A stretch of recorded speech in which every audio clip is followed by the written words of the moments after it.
Guys, നമ്മുടെ ചാനലിലെ പുതിയൊരു വീഡിയോയിലേക്ക് എല്ലാവർക്കും സ്വാഗതം.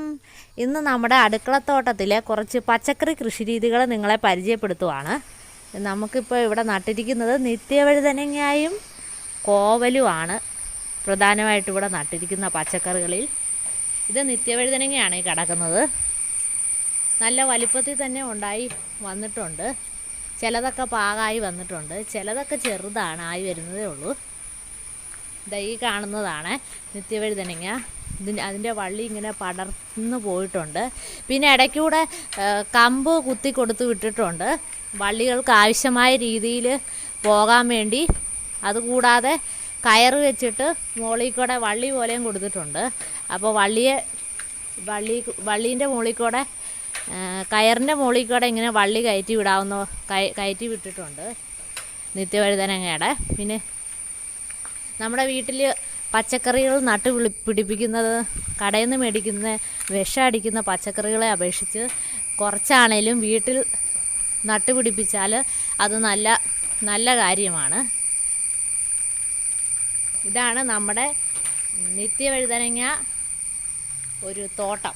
കൂടാതെ ഇതിൻ്റെ കൂടെ തന്നെ അങ്ങ് മാറിയായിട്ട് കോല് കുത്തിക്കൊടുത്ത് വിട്ടിട്ടുണ്ട് വള്ളി കയറി പോകാനായിട്ട് വഴുതനങ്ങയുടെ. കണ്ടോ, ഇതതിൻ്റെ നിത്യവഴുതനങ്ങയുടെ ഇലയാണ്.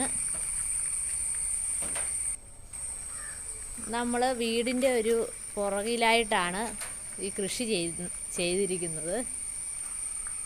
ഇത് കണ്ടോ, ചില ഇലയൊക്കെ പുഴു തിന്നിട്ട് പോയി, ചില ഇലയൊക്കെ. ബാക്കി ഇലയൊക്കെ ഒന്നും കുഴപ്പമില്ല. ഇപ്പോൾ ഓരോ വീട്ടിലും ചെറിയ പച്ചക്കറി കൃഷിയാണേലും നടത്തുന്നത് നമുക്ക് ഏറ്റവും ഗുണമേന്മയുള്ള പച്ചക്കറികൾ ലഭിക്കുന്നതിനും വീട്ടിലേക്കൊരു ചെറിയ തോരൻ വെക്കാൻ കിട്ടുന്നതുമായിരിക്കും. ഇത് നമ്മുടെ കോവൽ വള്ളിയാണ്.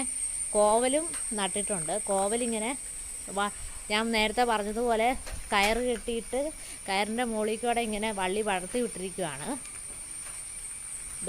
ഇവിടെയൊക്കെ കോവലാണ് നട്ടിരിക്കുന്നത്.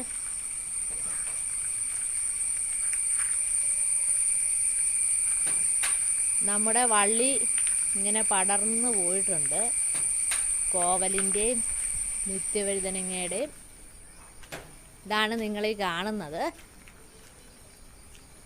നമുക്ക് ഒരു കറിക്കുള്ള വഴുതനങ്ങയും കോവയ്ക്കായും ഒക്കെ കിട്ടുവേ ഇങ്ങനെ കൃഷി ചെയ്താൽ. അധികം വെയിലില്ലാത്ത സ്ഥലം നോക്കി കൃഷി ചെയ്യണം. അപ്പോൾ അത് കഴിഞ്ഞിട്ട് ഞാൻ കപ്പ കഴിക്കാമെന്ന് വെച്ചു.